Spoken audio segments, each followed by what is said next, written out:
Hi all, this is Chaz again. Welcome to the third episode of Paradiso Zoneworks, a podcast devoted to the occult and esoteric arts. Last time, I said I'd cover the subject of the occult in this episode.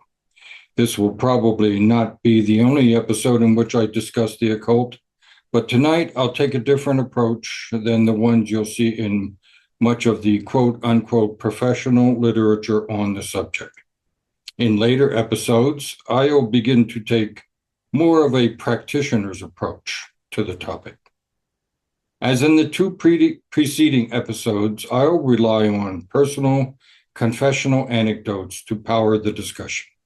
I'll supplement these with information from other resources, notably the Kabbalah and the Greek Magical Papyri.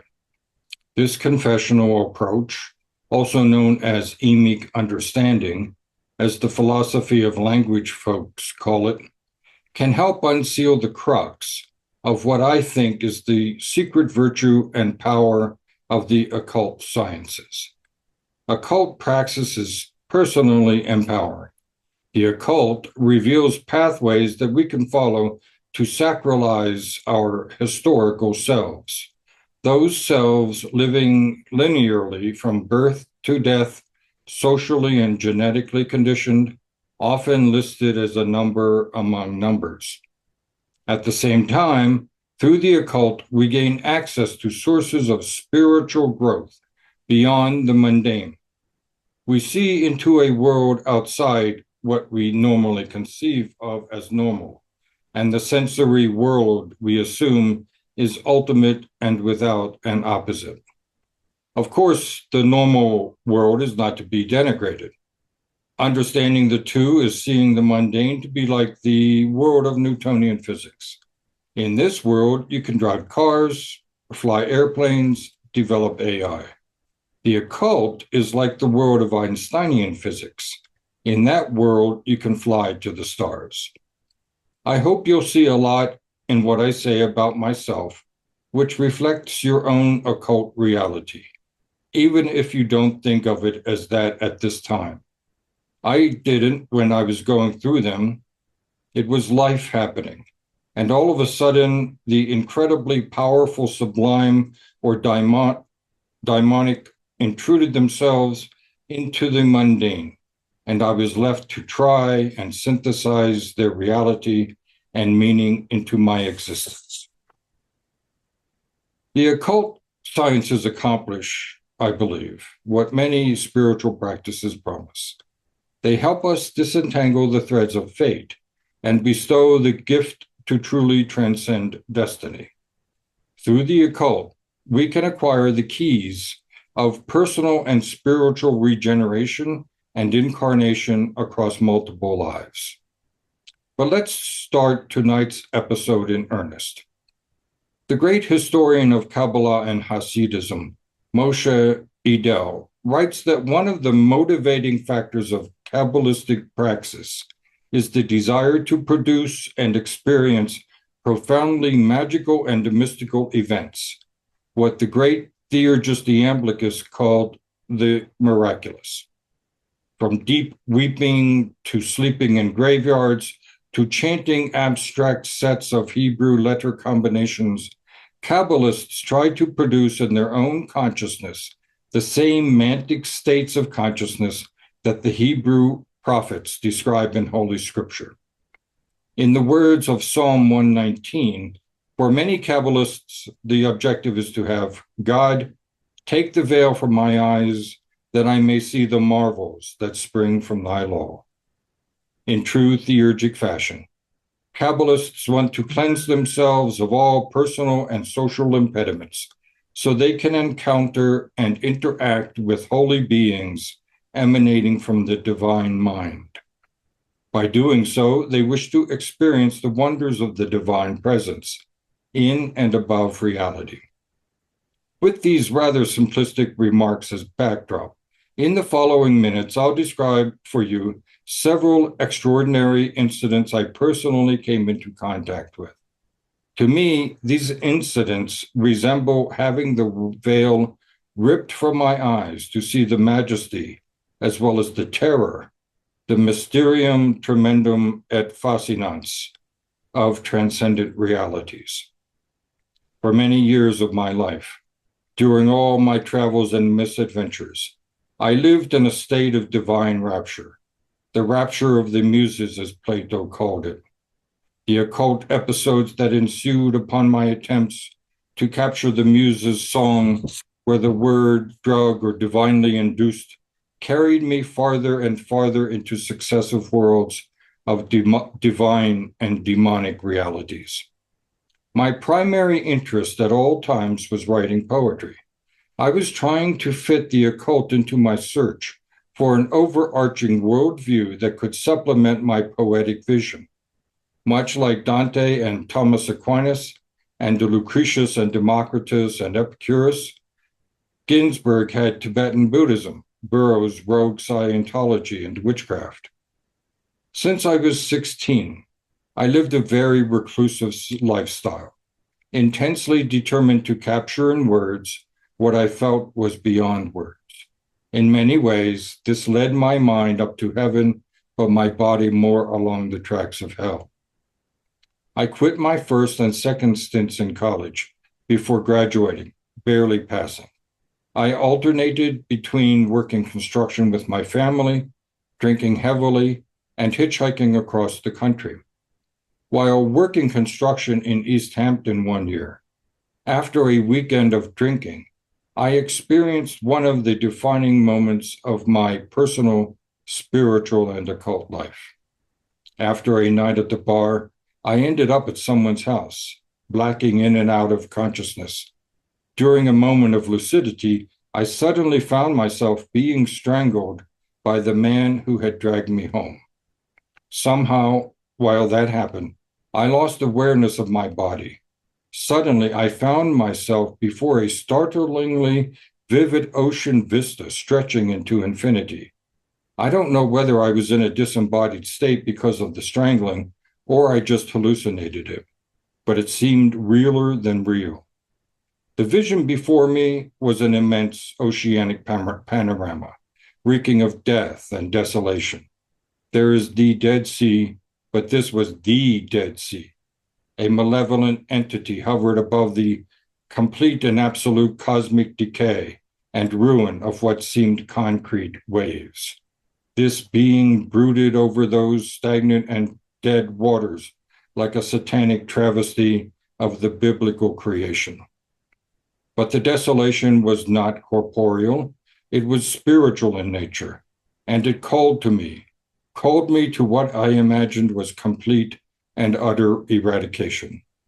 Erasure from the book of life. That's what was being offered me. I somehow made my way out of that place and walked back to my boarding house. I don't even recall getting back to my room. Was this entity the same death's head I had seen floating above the crowd of 500,000 at the Watkins Glen Music Festival I'd seen, crashing horribly from a bad batch of Hell's Angels acid? Or was it my own dying ego, looking down on the sordid, evil wretch I felt myself becoming at that time?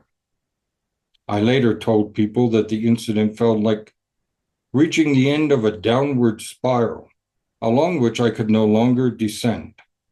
Otherwise, I would literally face the extinction of whatever it is that somehow not only animates my body in this material life, but also the possibility of my having a soul and its existence expunged from trans-temporal reality. The entire vector of this incident fit the pattern of what Nikolai Berdyaev called Dostoevsky's Gnostic spiritual plan. Find where evil is, and you find God there. Once I had reached its end, I felt I could only retrace my steps back up the road so I could somehow begin anew. This event is occult in the sense that it reveals, I believe, a dimension of reality that lies behind the facade of what we assume is reality. It is also occult in that encountering the demonic force that was revealed, I could use it to begin my next phase of occult growth, and spiritual ascent to self-awareness. This is an occult practice similar to those found in various grimoires and related ceremonial magical texts, such as Peter de Bono practiced or Cornelius Agrippa. But I had done this in my life, using everyday experiences to prepare the ground, which would culminate in such events. My life at that time was what some would call transgressive today. I was storming all personal and social barriers, disarranging the senses, as the poet Arthur Rimbaud called it. In reality, I was in despair. From no angle does this reflect a good thing. But to explain the personal details would take me too far afield for this record of my spiritual decline and regeneration. Suffice it to say that various elements had brought me to a condition akin to the Negredo stage of alchemical processing. Internalizing the letter and spirit of the occult as I had done for several years, I had unconsciously prepared the ground for this entity to appear. Writing on Giordano Bruno's demonology, Alfonso Ingenio writes, "The human devoid of spirit is especially vulnerable to demonic possession and to the actual intervention of demons. These, possessing a body, affections, and passions, are in search of whatever can constitute a source of nourishment or pleasure, and are of a matter capable of attracting their action. What makes all of this possible is the presence within us of a spirit which has a varying degree of purity, and the fact that the spirit, whose link with our imagination can be taken for granted, is indistinguishable from the passive aspect of our consciousness. It is this faculty which may or may not allow the establishment of the demonic vinculum or bond, depending on how much resistance the cognitive faculties are able to offer. The demon thus becomes the cause of our deception, making appear as real what are simply ghosts of our imagination, and even giving us the illusion of entering into contact with divinities who are also imaginary." And what I saw on that night at least confirms, I believe, that Bruno is right about the existence of these entities. The question is, how do I undo their influence without negating the reality of their existence, potentially to harness that realization for greater self-awareness and clarity of purpose? In the intervening years from which I had that experience, I gradually ended my self-isolation. I returned to school and graduated with a degree I could make money with. I married several times and had children. My interest in the occult went through transformations as I studied Western philosophy, then gravitated to traditional religion. I studied and have a degree in the history of Judaism and Christianity. As I mentioned in my last podcast, these insight roles, a term I have borrowed from left-hand magic, of father and husband, religious adherent, trusted employee, and comrade, provided me real-world basing. The trials and tribulations of everyday necessities help define, then refine my character. Theurgy is based on traditional Neoplatonic virtues. So revisiting what comprises virtue in modern capitalistic society is an important quest to undertake. I became agnostic about the possibility of other realities and gravitated to a hard Averroistic Thomist understanding of religion. All of that changed, though, when I began rereading Gershom Scholem's work. This is when my second encounter with the occult occurred. I had recently taken up rereading Jorge Luis Borges' essays and short stories. That led me to reread Gustav Meyrink's novel The Golem. Then I moved on to other novels by Meyrinck, all having the occult as their background and protagonist. After reading Meyrick, By chance, I took up Gershom Scholem's fascinating study of the Kabbalah and the Godhead. The book had lain among my other books, and the reason I wanted to read it was that I was following the spark that reading the fantasy and occult tropes in Borges and Meyrink had kindled. There was that inkling I had that there was something to these ideas, and if I just kept researching, I'd find the truth. Whatever the reason, it proved fortuitous. In his book, Scholem quotes a brief passage written by a young Kabbalist who has met his astral double while writing a secret Kabbalistic message. Here's the young man's description. And I, the young one, know and acknowledge with full certainty that I am not a prophet nor the son of a prophet, and I have not the Holy Spirit, and I do not make use of the heavenly voice. These things have not been vouchsafed to me, and I have not taken off my garment or washed my feet. Nevertheless, I call heaven and earth to witness, as the heavens are my witness and my guarantor is on high, that one day I was sitting and writing down a Kabbalistic secret, when suddenly I saw the form of myself standing before me, and my own self disappeared for me, and I was forced and compelled to cease writing. Before I move on to remark on this passage, here's the event I experienced. I was lying in bed on my side in my dorm room, trying to sleep. Suddenly, I turned and looked over my shoulder. Perhaps I felt the presence before I saw it. A well-defined shape was wavering in the air before me, slightly to my left. It presented the shape of a human or human-like being, but it was luminescent and radiant. It seemed transparent, but I didn't see the parts of the room behind it passing through. It looked weirdly solid. For the split seconds I saw it, I felt no threat. However, I hastily concluded it was a ghost and realized I was not prepared to confront that and turned away in fear. Then I heard a voice I believed was God's. The voice, bat kol in Hebrew, was so authentic, it resolutely resonated in what I can only call my soul as from a divine source.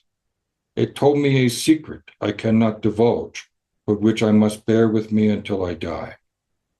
And then I forgot about the encounter for 40 years.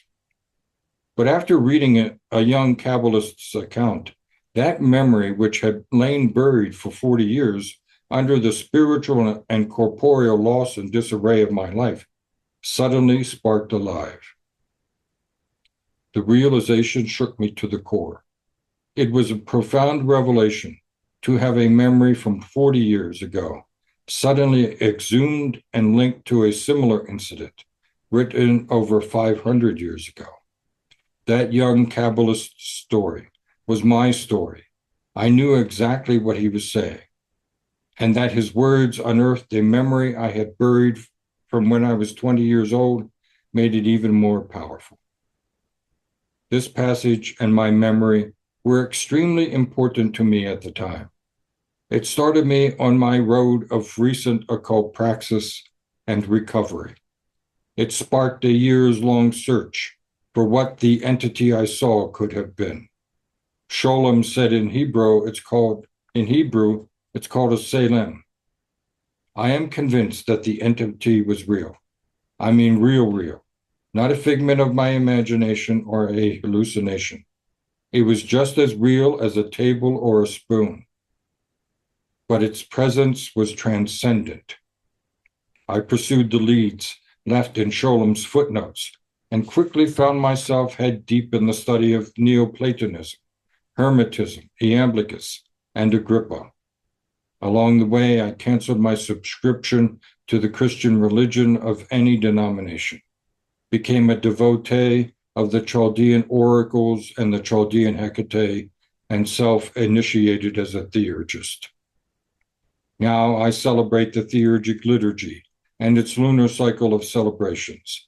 I maintain an altar with stations and candles for the unnameable one, Hecate, Christos Demiurgos, and Aphrodite.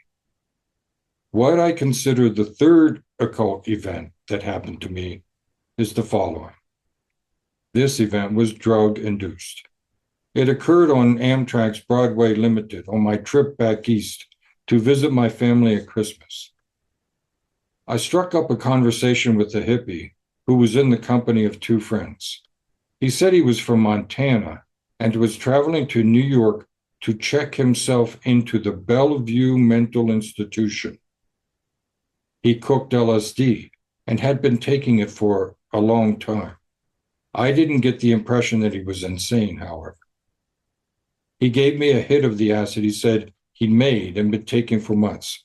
It was blotter acid with a large gray circle in the center. I think he suggested taking it on the train, which I wasn't necessarily keen to do. I had been doing acid myself for that year, but I'd been doing it among friends and surroundings I trusted. As I mentioned, I'd had one terrifying trip among 500,000 people at the Watkins Glen Music Festival, which had left me psychologically wounded for a year. Even though I managed to make my way back home from that concert, I didn't want to repeat it on a train where everyone was definitely not tripping. I returned to my seat in another car, and when I did take the acid, which I first tore in half to be safe, chewed and swallowed the other half. It took a while for the drug to take effect. When it hit, I first began to feel paranoid. This manifested as the devil lurking at the back of my brain and sawing into my brainstem. I held back the fear and trepidation that image inspired. I watched a young man and an older man talk to each other. It seemed like they were sparring back and forth, and I got the impression that the older guy wanted to sleep with the teenager. I returned to my seat again and looked out the window at the passing farmland and towns sparkling in the night. I thought of how they were safe in their homes and the safety and comfort they enjoyed. I thought of Tolstoy's War and Peace and the trans-temporal perspective he is able to create in the novel. I tried to emulate that in my own thinking, with the devil lurking at the back of my head. I wandered into the baggage area. A white and black man were discussing hurling fireballs and recalling magic battles. The white man seemed to be taking the black guy for a fool, feeding into his superstitions about magic battles of this type. Suddenly, the train is a metaphor for time and history passed through my thoughts as I heard loud chunks under the train, and I imagined a human body crushed beneath the iron wheels. I left the two magicians discussing their imaginary magical battles. The LSD was hitting me strong now, and I was peaking. My body overflowed with the power of the drug. I walked to the section where the maker of the acid was sitting. I felt I could barely talk. I had to have looked dazed and stoned. He was speaking to me and holding in his hand a watch. He said it was broken and did I have something to wind it. I handed him my dorm room key. He looked perplexed, but at that moment, time was opening up its mysteries to me, and it seemed completely logical for me to give him the key. Its logic became immediately clear to me. All of a sudden, outside the train window, next to him, I saw the entire train climbing a gigantic DNA helix. I immediately thought of Einstein and his thought experiment about the relativity of time. This vision of the train climbing the helix made complete sense. I looked in front of me and the glass and metal panels that hold advertising posters was gone. And in their place, I saw the sacred tree of living silver or mercury pulsing with life. It resembled the tree of the Sephiroth as the juices of life coursed through its arteries. As I gazed transfixed on this vision, suddenly from the back of the car, An immense image of Jesus passed by like a holy wind, and I looked into the eyes of Jesus, which showed so much love and compassion. It has often sustained me in my spiritual journey. As my mind tried to comprehend everything that was happening, I thought of human silhouettes at Hiroshima and Nagasaki, and their bodies transformed into light and imprinting like photographic negatives the walls that remained standing. That image and the spirit of Jesus passing by showed time's transience.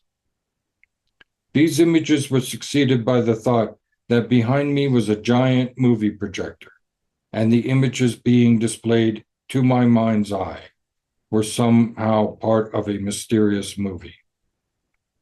After the visions passed, I went back to my seat. The devil was still sawing away at my brainstem.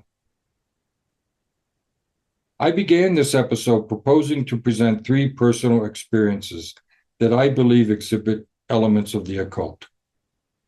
I will use Stephen Skinner's definition of magic to clarify what parts of my visions are occult.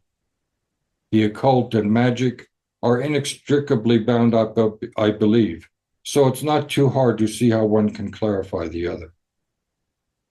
In Skinner's work on the Greek Magical Papyri, he provides the following working definition of magic. Magic is the art of causing change through the agency of spiritual creatures rather than via observable physical means. Such spiritual creatures being compelled or persuaded to assist by the use of sacred words or names, talismans, symbols, incense, sacrifices, and materia magica, that is, magic materials. In academia, defining magic has been a fool's game. As an occult practitioner and scholar, Skinner's definition cuts like the Gordian knot and provides a living, actionable definition that reflects the living experience of real occultists. Skinner sees the spiritual creatures have been attested to throughout Western occult tradition.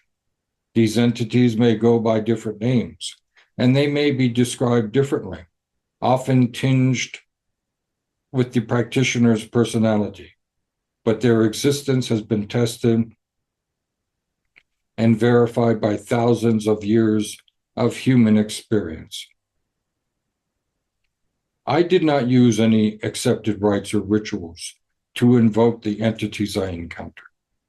Instead, I followed a semi-conscious, semi-unconscious process of internalizing the occult process to make my life itself the ritual, mixing various Gnostic, Tantric, and alchemical notions together, borrowing imagery and words from French decadence and surrealism. I drilled down into those psychological and existential reservoirs whose energy could be used to invoke and bind entities whose existence I barely knew of. When I took LSD, I was also doing something occult. I don't so much advocate using drugs to achieve occult ends. What I find important to recognize, though, is that a material substance can contain the spiritual. This is a very Brunian notion. Giordano Bruno writes about there being a spiritual and corporeal substance. For me, that fits exactly what a drug like LSD is. It and its cousin hallucinogens are spiritual substances that have amazing properties to give us magical power to be transported to the realms of the gods. The very famous occult texts of the Hermetica, the 8th book of Moses, and the misnamed Mithras liturgy record journeys to celestial realms. Both my first and third encounters resemble those texts, which I had never even heard of until 2 years ago. The third one on LSD especially resembles the Mithras liturgy, with the journey to the spheres of the gods. Without putting too fine a point on it, from my examples in the reference material I mentioned, I think we can start to see what the occult is, as it has come down to us from the Egyptian temple priests via the Corpus Hermeticum and the Greek Magical Papyri, as well as the rabbis and prophets of Kabbalah and Hasidism. We see that the occult covers several elements: a desire to seek the miraculous, the existence of other entities of a corporeal, spiritual, or corporeal spiritual nature, praxis or practice, a system and methods to engage with and manipulate or gain the assistance of these entities that fall outside our normal states of consciousness. In his description of the occult practices of the Kabbalists and Hasidim, Moshe Idel expands on his understanding of the contemplative and communal side of mystical magical practices.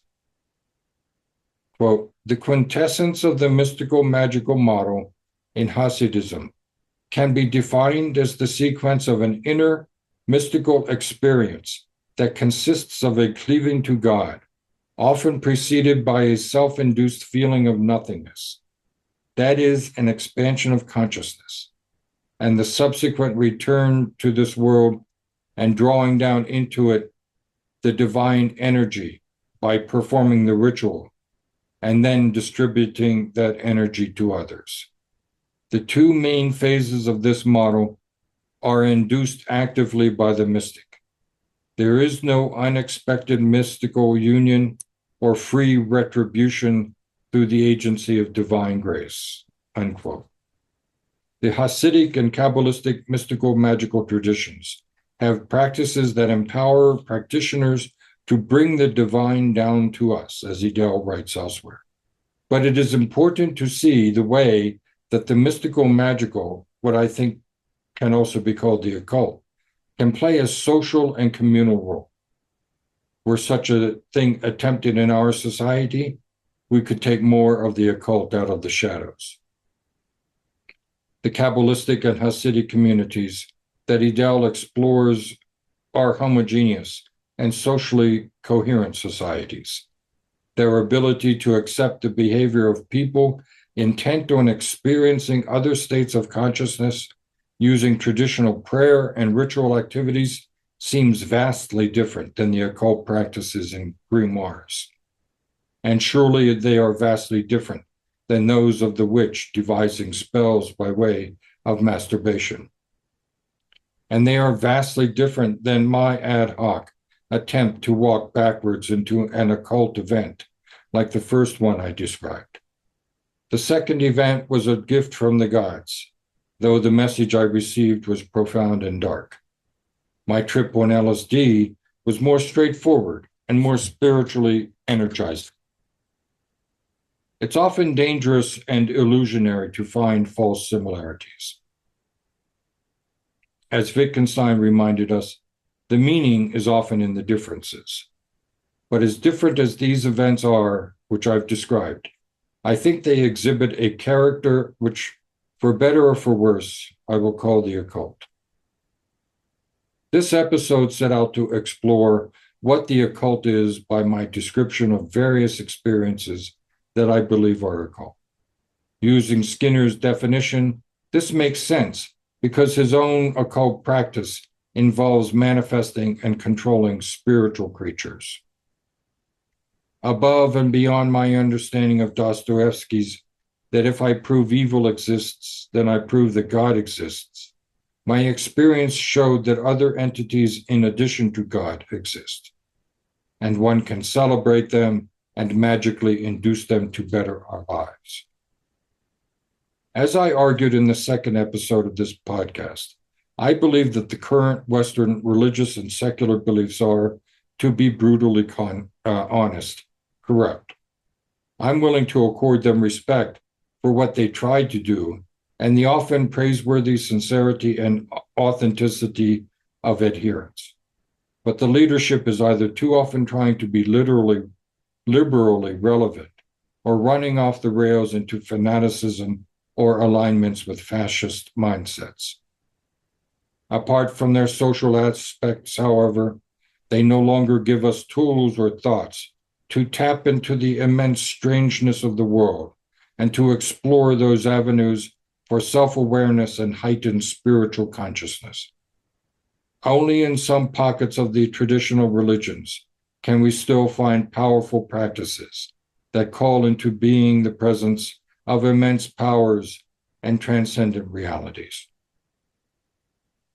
We must regain control of these mysteries and make them our own. They are too powerful to be left in the hands of the corrupt few. Are you with me? That's my message for this day. Join me next time on Paradiso Zoneworks. May the peace of the great God-nourishing silence be with you, and the blessings of Hecate be upon you.